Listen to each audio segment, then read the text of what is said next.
Cabo Mil Radio 96.3 presenta el podcast de Isabel y su café. Ahora sí, con más tiempo de elaborar, de entender, de desmenuzar este tema, porque nos encanta todo lo que tenga que ver con la terapia, hoy nos acompaña la psicóloga Ruth Ramírez, que es especialista en la terapia Gestalt relacional. Y vamos a hacer de en cuenta, Ruth, que no estuviste con nosotros la semana pasada, porque no tuvimos mucho tiempo y sí me escribieron varios radiofollowers de no entendí nada.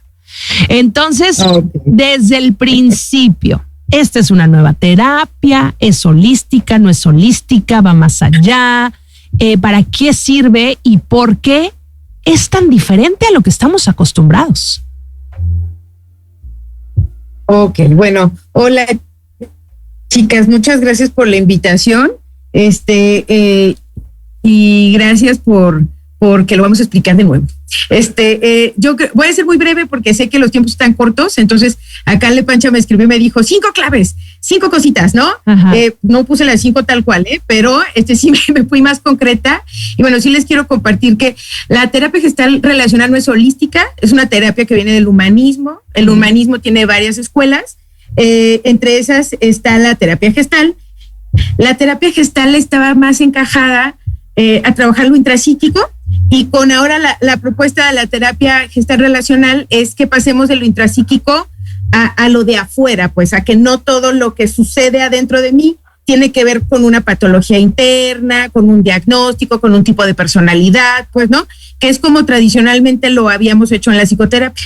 Entonces, ahora la gestal relacional lo que dice es, si tú tienes depresión, hay que ver qué está pasando en el entorno, en tu contexto, pero qué está pasando con todo lo que sucede acá, afuera, sí, junto contigo, para que se esté dando este proceso de depresión, pues, ¿no? Sí. Esto a mí me parece que puede sonar no revolucionario, pero creo que sí es muy importante porque toma no solo lo social como tu familia, no, me encanta cómo se abre más allá y habla hasta del contexto sociopolítico que tenemos, el contexto histórico, si somos un país del sur, si somos un país del norte, ¿no? Entonces a mí me hace un chorro de sentido porque no es lo mismo vivir bajo un régimen capitalista que vivir bajo un régimen neoliberalista salvaje, o sea que bla, bla, bla, etcétera, ¿no? Entonces, como a mí sí, la mitad de mi corazoncito sí está en la psicología social, si no es que más de la mitad, creo que para mí sí es, o sea, para mí hablar de esto es muy importante y decir, por ejemplo, ¿no? Yo me sentí fatal en las elecciones últimas, de verdad estuve acostada y no tuve, así, estaba mal. Y yo decía, van a decir que qué loca, porque de verdad me está pegando bien cañón esto de las elecciones presidenciales, ¿no? Dije, no tiene sentido, esto es una locura, ¿no? Pero sí, a mí lo que me gusta mucho con este modelo de terapia es que sí le vamos dando también hilo a todo eso para irlo conectando conmigo, con el entorno, lo que pasa en el mundo, de manera global, para ver por qué mi respuesta emocional está siendo esa, pues, ¿no? Entonces, no sé si estoy siendo enredosa o espero estar contestando y ayudándole a la gente que se siente revuelta con esto. Sí, dale. Yo lo que quiero preguntarte, y creo que así lo dijimos la última vez, a mí me fascina esto de entender, bueno, que si hay una interconexión de las personas, los hechos, lo de afuera y lo de adentro. Y si bien es cierto, pues muchas cosas son químicas, la depresión es química, pero ahora se tiene que de alguna manera reconocer esta parte multifactorial de los estados anímicos de las personas, ¿no? Y cómo pues hay que cambiar a veces el sistema exterior, las personas, las relaciones, para además de hacer un cambio químico interno, etcétera, poder salir del hoyo, ¿no? Y creo que esto es lo que está proponiendo la Gestalt relacional. Sin embargo, y te lo decía la última vez que nos vimos, pues al otro casi siempre no lo puedes cambiar. Es decir, sí te afectaron las elecciones, pero pues no vas a cambiar a los presidentes y a las personas electas. O sea, entonces, ¿qué propone en ese sentido la Gestalt relacional? Sí se propone accionar, o sea, que te sientas que sí tienes injerencia en lo que está sucediendo. Ok. ¿No? A mí lo que me sirve es saber que sí tengo poder de alguna manera en mi tamaño, en mi momento, en mi espacio. O sea, sí tengo poder de incidencia ante los hechos políticos, pues, ¿no? Okay. Si no, quedo desahuciada. Si yo digo, no, pues solo estoy deprimida por los hechos políticos y aquí estoy tirada, ¿no? Entonces sí creo, bueno, yo, ¿verdad? O sea, una de las respuestas que he encontrado es ante mi impotencia y ante mi tristeza en relación a esto ha sido el activismo, por ejemplo, ¿no? Entonces sí invitamos en la terapia a que si yo reconozco que hay un impacto de lo social en mí, también tendré que reconocer que yo soy un impacto en lo social, pues, ¿no? Claro. O sea, que va así, junto. Claro, y yo creo que esto es sumamente importante porque habla de la recuperación de nuestra agencia, ¿no? De reconocernos como entidades que tenemos un impacto y una incidencia directa de la misma manera que el sistema o el entorno tiene sobre nosotros, y entonces te das cuenta de que no eres esta basurita inerte en el océano que está dejándose mover por las corrientes sin poder hacer nada, sino que al contrario, tienes agencia y tienes el poder también de decir, se acabó.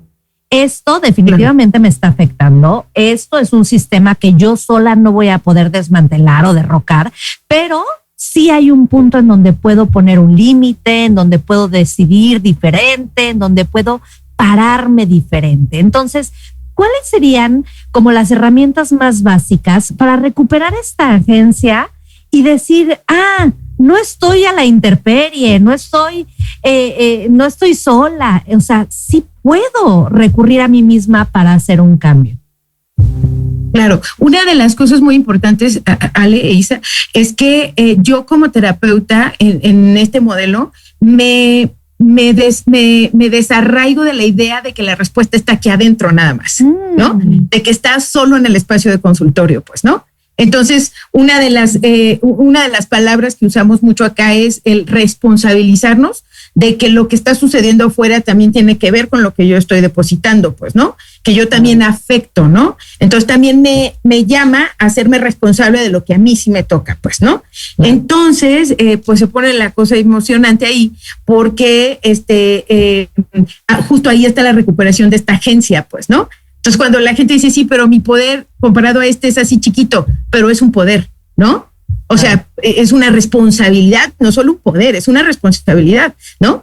O sea, porque responsabilizarnos es responder, o sea, saber responder ante lo que sucede, pues, ¿no? Entonces, una de las herramientas es justo como reconocerme como sujeta de importancia ante lo que está sucediendo, pues, ¿no?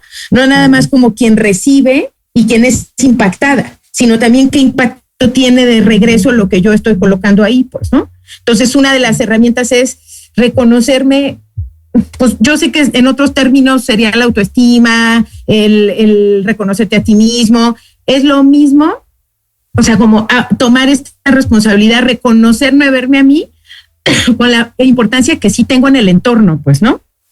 Claro. Yo, una de las cosas que creo que dices que, bueno, también hay que hacerse responsable y reconocerme la importancia que tengo en el entorno. A mí eso me cuesta mucho trabajo, porque sí siento que hay cosas que no puedo cambiar. Pero, por ejemplo, con un poquito de autoconocimiento, yo me he dado cuenta que hay películas, hay contenidos, sean documentales o sean de verdad, o sean ficción, que a mí me afectan mucho. Me pueden poner en un estado depresivo. O sea, a ver ese tipo, y a veces mucho los recomiendas tú, Pancha, que son esos documentales que te abren los ojos y que te hacen hacer enojado y yo no puedo ver este tipo de contenido porque me pongo muy mal y me afecta durante una semana y hasta se me olvida por qué ando tan mal. Pues me detonó algo Entonces, ¿qué hago? Me hago responsable y ya voy detectando y quitando de mi agenda. No es que no quiera ver, pero son cosas que me afectan.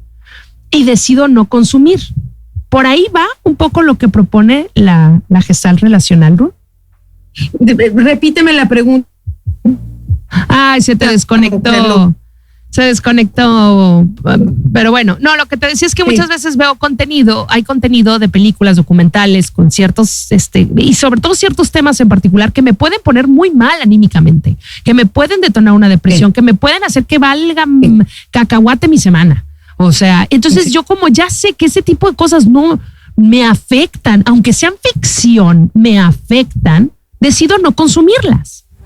Ahora, muchos dicen es que estás apática, no quieres ver la realidad. Pues no, es que me hace mucho mal. Eso es más o menos lo que propone el hacerse responsable de lo que sí puedes controlar.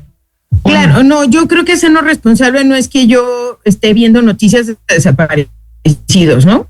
Sí. O sea, no necesariamente, ¿no? O sea, creo que lamentablemente la exposición a la que nos han orillado los medios de comunicación, o sea, lo que está haciendo es naturalizar la violencia, está haciendo el efecto contrario. O sea, yo entre más veo noticias de situaciones violentas, o sea, más insensible me hago, es al revés, pues, ¿no? Entonces, y a mí me parece que es innecesario que reconocer nuestro contexto tenga que ver con estarme exponiendo a la crueldad per se que las noticias muestran, pues, ¿no? O sea, ya sé que existe, por ejemplo, ya sé que torturan gente, ¿para qué veo noticias de tortura de gente, no? O sea, es como, ¿no? Cuando hablamos de responsabilidad es de reconocerme a mí desde mi lugar, o sea, no que yo voy a hacer algo con eso en particular, ¿no? Sino que reconocerme desde mi lugar, que soy un nudito de todos esos nuditos que integran esta sociedad en la que la crueldad, la violencia, la corrupción y todo esto sucede, pues, ¿no? Y yo podría decir, sí, pero yo no torturo gente, ¿yo qué, no? O sea, no, yo estoy pensando en mi contexto inmediato, ¿no? O sea, cómo me comparto con las otras personas, cómo hablo con las otras personas, cómo cuido a las otras personas, cómo me dirijo hacia las otras personas, ¿no? Y a mí me parece que desde ahí es un proceso justo como tú decías, Isa, de autoconocimiento, pues, ¿no?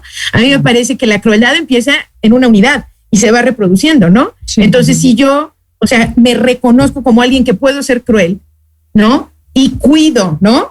En mi entorno inmediato, en mis espacios, con mis consultantes, ¿no? Mira, Isa, es impresionante cómo hay gente que se me queda viendo cuando le digo, ¿y cómo te puedo ayudar yo en eso, no? Claro. Y se quedan así, ¿cómo tú? Y yo, sí, ¿no? Una consultante con lupus, o sea, no podía llevar garrafones a su casa, ¿no? Es mi vecina prácticamente, ¿no? Entonces le digo al final de la sesión, oye, ¿cómo nos organizamos para llevarte los garrafones, no? Y se queda, ¿pero quién? Pues yo, le digo, yo paso por ahí. O sea, ¿qué días ocupas garrafón? Y te paso el garrafón. Y yo le veía la carita como de, güey, pero este es mi terapeuta. O sea, como, ¿no? O sea, sí, o sea, no le ibas a poner a meditar y a hacer una carta para que se reconcilie con la enfermedad. No, pues ayúdale con los garrafones. Exacto, ¿no?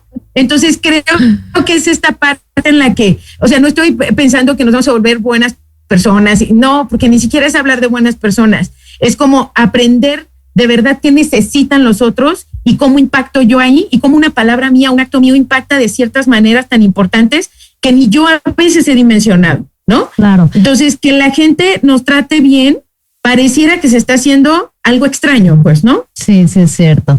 Estoy casi segura que estamos por irnos a un corte y me gustaría, antes de irnos a un corte, hacerte el siguiente cuestionamiento, que es algo que creo que Isabel y yo constantemente platicamos y decimos acerca de la terapia.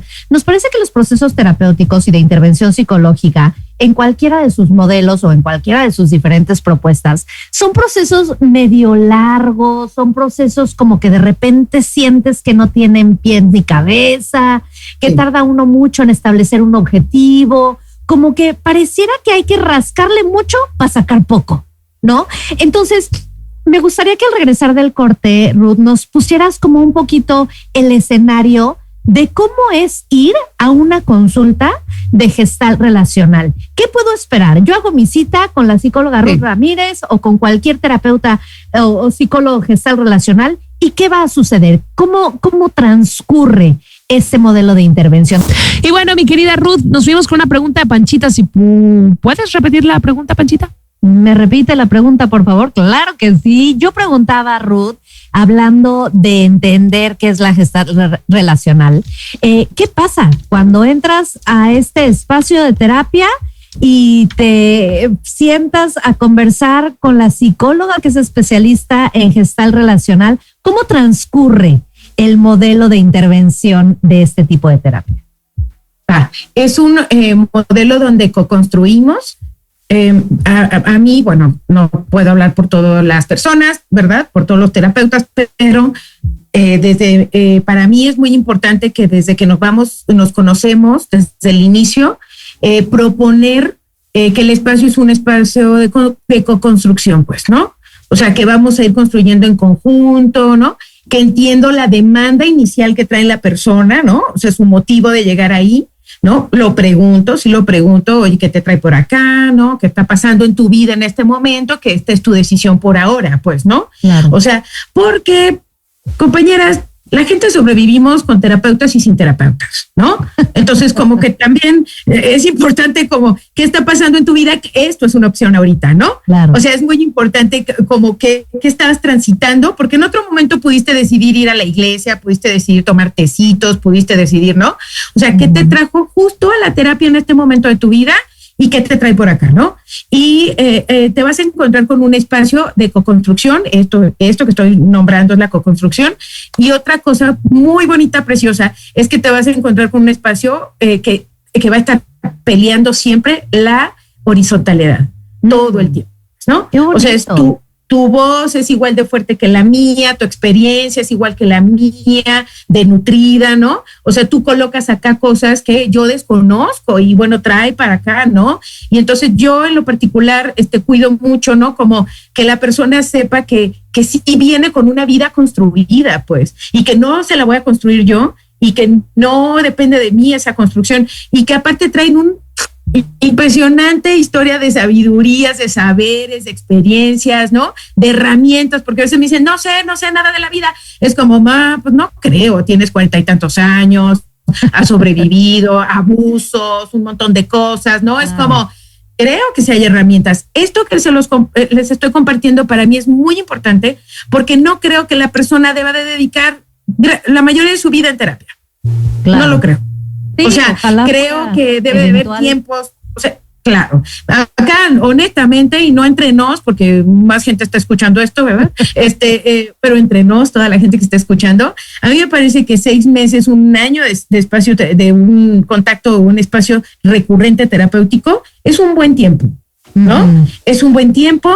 Claro que habrá situaciones, ciertos malestares, ¿no? Que dices, oh, híjole, ¿no? O sea, como esto sí puede llevar 2, 3 años, pero es la mínima estadística, quiero aclarar, ¿no? O sea, a mí me gusta, y siempre le digo a la gente, el irte de aquí va a ser algo dialogado, pues, ¿no? O sea, yo también voy preguntando, oye, ¿cómo te vas sintiendo? ¿Cómo te va cayendo esto? Y la persona va, ¿no? Como viéndose a sí misma, como fuerza, y despedirnos, pues es una fiesta, pues, ¿no? Claro. Entonces, no tendría que ser patologizar a las personas a tal grado que parezca que su vida entera la van a pasar en terapia, ¿no? Claro. Yo creo que una de las cosas que le da muchísimo valor a las intervenciones en salud mental tiene que ver con que contemos con espacios seguros, espacios en donde se puede construir en acompañamiento con nuestros tratantes y también tener este reconocimiento de que estos espacios no nada más son espacios para sentirte mejor, que ese es el fin al final, ¿no? O sea, ese es el objetivo final o el gran objetivo, ¿no? Estar más, sentirte más en plenitud, etcétera. Pero que también son espacios en donde podemos llegar a hacer crisis y que estamos contenidos, ¿no? Sí, a sacarlo, a quebrarnos, a enojarnos, a decir verdades que en cualquier otro momento a lo mejor no nos atreveríamos a decir. O que son políticamente incorrectas. Exacto. O que tal vez, sí, me gusta. Y que hay un espacio y hay un profesionalismo y hay un tratante frente a mí que realmente va a tener la capacidad de contenerme y sostener esto, ¿no? Mis buenos momentos de logro y de entendimiento y de conexión, pero también mis malos momentos de crisis y de rompimiento y de llorar y de transformarme. Claro. ¿No? Oye, Ruth, y ya por último, bueno, pasar tu número de contacto, no vives en Cabo, vives en la Ciudad de México, supongo que también das terapia gestal relacional a distancia, pero yo quería preguntarte, ¿se puede decir que uno, así como cuando va al doctor, que se cura emocionalmente? ¿O realmente nada más aprendes a vivir con? Eso es lo que siempre quisiera que concluir con esto, porque muchas veces hay personas que dicen, es que fui 1000 a la terapia y seguí con la herida. Digo, sí tengo más herramientas, ya estoy consciente de la herida, ya conozco la herida, sé de dónde viene la herida, pero me sigue doliendo la mugre herida. Entonces, se puede decir que no, es que sí sana, o digamos que también, pues igual y no sana, pero aprende uno a vivir mejor con ella. O sea, ¿cómo lo ves tú? Integras y resignificas la experiencia. Resignificas la experiencia. Sí. Y la integras. No se queda atorada ahí como con la piedrita. La piedrita seguirá existiendo, pero ya no va a estar en la punta del dedo. Okay. Así es. Voy a poner un ejemplo muy rápido, Isa. Una chica, lo que hizo fue un cuento infantil como un tributo y como un compartir para que más niños y niñas pudieran cuidarse o tuvieran estos factores de riesgo a partir de que ella trabajó su abuso en la infancia, pues, ¿no? Entonces, para ella su manera de resignificar y de reparar el daño y de recuperar, ¿no? O sea, tuvo que ver con eso, pues, ¿no? A mí sí me gusta que haya una acción en relación al dolor, pues, ¿no? Ok, algo tangible, algo, sí, ok. Algo que invita así aquí está un producto, ¿no? Como si hiciéramos una obra de arte con el dolor. Y ahí el arte es muy importante, ¿no? La creatividad es muy importante, porque entonces es como, claro, ¿a qué te dedicas a esto? ¿Qué quieres hacer con esto que te duele? Pues, ¿no? O sea, ¿cómo lo podemos regar así como la mierda sirve de abono? ¿Sí me explico? Entonces digo, ¿no? O sea, entonces, pero sí es obvio, quiero dejar muy claro que es una invitación total así para el otro, o sea, o para la otra. Gracias, Ruth. Número de contacto, por favor, redes o lo que tengas para comunicarse. Correo, Hotmail, no sé. Sí, tengo un correo, jadepsicoterapiagestal@gmail.com. Ok, nuevamente es Jade Psicoterapia Gestalt. Gestal@gmail.com. Y ya sabe que si no lo pude apuntar, usted pídanos por WhatsApp y se lo reenviamos. Con eso nos despedimos. Gracias, Ruth. Ahora sí creo que quedó mucho más claro. Podemos desmenuzar mucho mejor el tema. Te agradezco tu tiempo y conectarte desde la Ciudad de México con el auditorio de Los Cabos. Escucha a Isabel y su café Cabo Mil Radio 96.3. Siempre contigo.